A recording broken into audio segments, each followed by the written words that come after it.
Hello everyone, this is Dr. Purva Rane Surve, consultant pathologist at Saran pathology laboratory Dombivli. आप sample wrong method से collect करते हैं तो आपके रिपोर्ट्स भी गलत आते हैं, क्योंकि फर्स्ट और लास्ट पार्ट ऑफ यूरिन में बहुत सारा कंटामिनेशन होता है बैक्टीरिया का।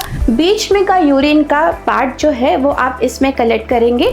सैंपल जितना फ्रेश हम इन्वेस्टिगेट करेंगे उतने आपके रिजल्ट्स एक्यूरेट रहते हैं। तो हम देखेंगे कि यूरिन रूटीन के रिपोर्ट में पैरामीटर्स क्या क्या होते हैं और उसको इंटरप्रेट कैसे किया जाता है।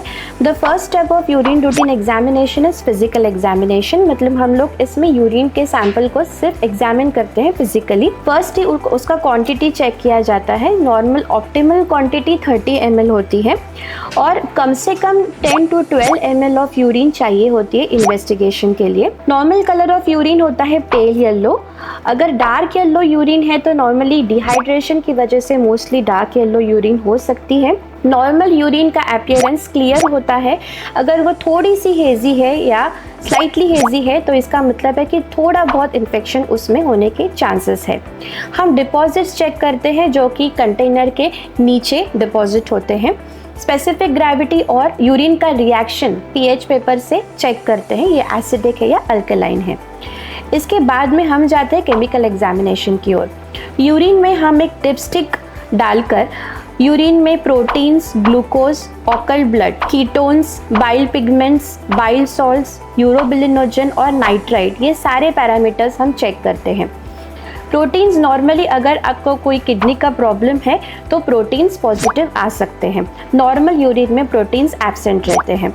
अगर आप डायबिटिक है, अनकंट्रोल डायबिटीज़ है आपको, तो कभी कभी यूरिन में ग्लूकोज की मात्रा भी आ जाती है। अगर यूरिन में इन्फेक्शन है या फिर वुमेन का मेंसेस है तो उसमें भी ऑकल ब्लड आ सकता है positive. Ketones, bile pigments and bile salts भी हम इस डिपस्टिक में चेक करते हैं। Bile pigments and bile salts mostly jaundice में पॉजिटिव आता है। नाइट्राइट यूरिन इन्फेक्शन जब बहुत सीवियर हो जाता है तब नाइट्राइट पॉजिटिव आ सकता है। नॉर्मल यूरिन में नाइट्राइट नेगेटिव रहता है।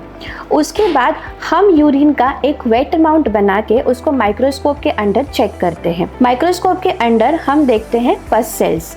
पस सेल्स मतलब WBC सेल्स होते हैं, वाइट ब्लड सेल्स, जो यूरिन में रहते हैं। ये इन्फेक्शन में बढ़ जाते हैं। नॉर्मल यूरिन में ये 1 से 2 तक रह सकते हैं। एपिथेलियल सेल्स चेक करते हैं।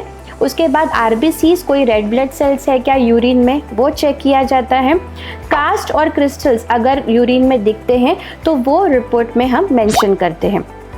किडनी डिसीजेस में इसका इम्पोर्टेंस बहुत रहता है। उसके साथ अगर कोई इन्फेक्शन है तो पस सेल्स के साथ बैक्टीरिया भी दिखते हैं, वो भी हम रिपोर्ट में मेंशन करते हैं।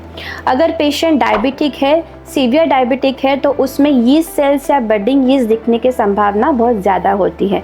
अगर वो है तो वो भी हम रिपोर्ट में मेंशन करते हैं। उसके बाद अगर बहुत सारे पस सेल्स दिख रहे हैं along with bacteria in the urine report, तो इसका मतलब ये है कि यूरिन इन्फेक्शन के लिए ये यूरिन पॉजिटिव है। उसके बाद पेशेंट को यूरिन कल्चर एंड सेंसिटिविटी, ये टेस्ट एडवाइस की जाती है।